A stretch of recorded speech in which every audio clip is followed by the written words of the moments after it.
Hi folks, are you ready for the probably hardest casting or fly fishing lesson in your life? If not, if what I say is too hard here for you, you can come back anytime. I suggest you make yourself a nice warm beverage and get in a comfy position.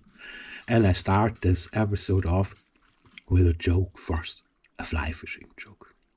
It is one late night on a June night in the early 1960s back in Livingston, Montana.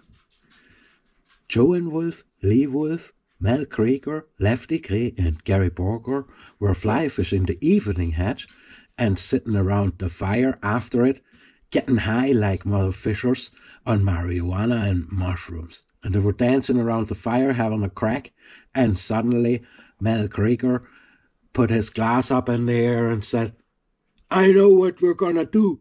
We're going to call it a loop. From now on, we are going to call our cast a loop." And the others danced around the fire and they went, "Yeah, let's call it a loop. Oh yeah, let's call it a loop, okay?" And so goes the story. This is how it all starts. And the very same evening, at the very end, before everybody collapsed like Lefty and the other boy Lee, also decided to found a federation. The Federation of Fly Fishers. Something like a governmental institution that would protect the environment and especially the fishy places so they could still fish for the fish, because they were afraid that everybody else was catching the fish away. And you might also know that your man Lee Wolf is the originator sort of catch and release. And Lee Wolf said, and what we're also going to propagate is catch and release. One fish alone is too valuable to be caught only once. And so they founded the Federation of Fly Fishers, which influenced the culture of our sport tremendously. And if you have followed the episodes already, well, let me finish my joke. Sorry, I'm drifting away here. So, they were dancing around the fire, totally high as small fishers, yeah.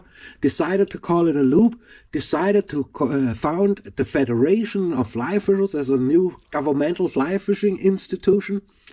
And at the same time, there was another development coming from the side, from other people. They were having a party on the East Coast. No, I don't know if it was on the East Coast, but what they did was, they designed the AFTMA system of line ratings. And they said, we make a system from superheroes for superhero casters like we are dancing around in the fire here, high like mudfishers. And that system will only be good for us. And what we do is we sell the fuck out of tackle out of it, and we screw people over and we make them never learn how to cast, because we designed that system that only we can cast. And we keep the people in the belief that they never learn to cast like us, and we make them buy gear like fish. Ha ha ha!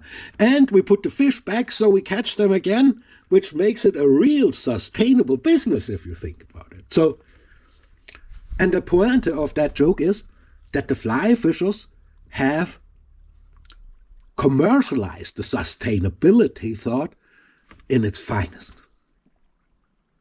Actually, sustainability, I don't know if you know what is truly sustainable. What I'm trying to tell you is, fly fishers are the best problem solvers in the world, okay? And they solved their problem back in the 1960s there by deciding to publish and to promote catch and release. Catch and release, and they decided to form a group that will teach the people how to cast under the dogma of we call it a loop.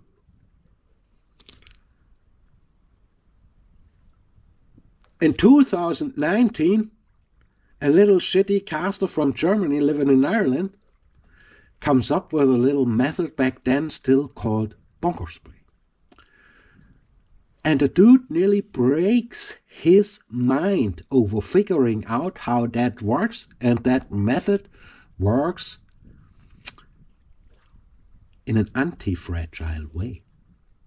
And he discovers that this method throws up a couple of questions considering the loop. And he also finds the Wave Spey on that way, which is now already being copied by various casters. But in order to promote the growth of the sport, Wave Spey triggered a very unusual reaction. Start a revolution. Scientifically, looking at that loop thing, it turns out that there is some inconsistencies. And these inconsistencies are what I am after.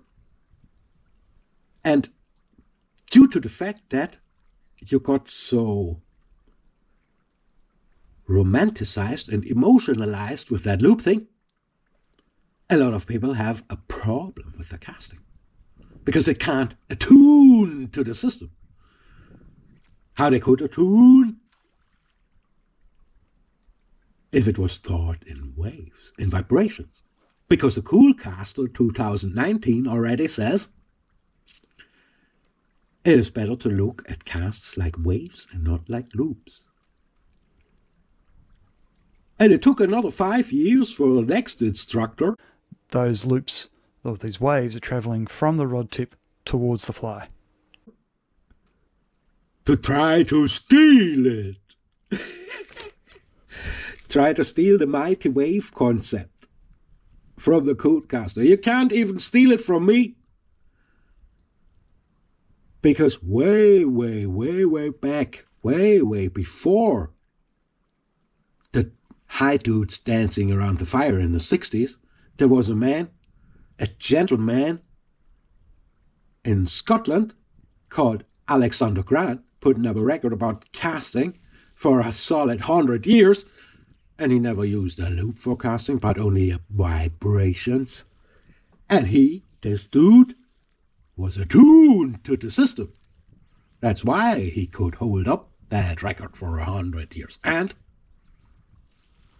never used a loop for it. Now you tell me, where is the joke here? You know, there's a story of George Orwell called Animal Farm. Does that ring a bell? Pigs. I only say pigs. Put your link in the description. Hey, okay? Good. The loop, my friend,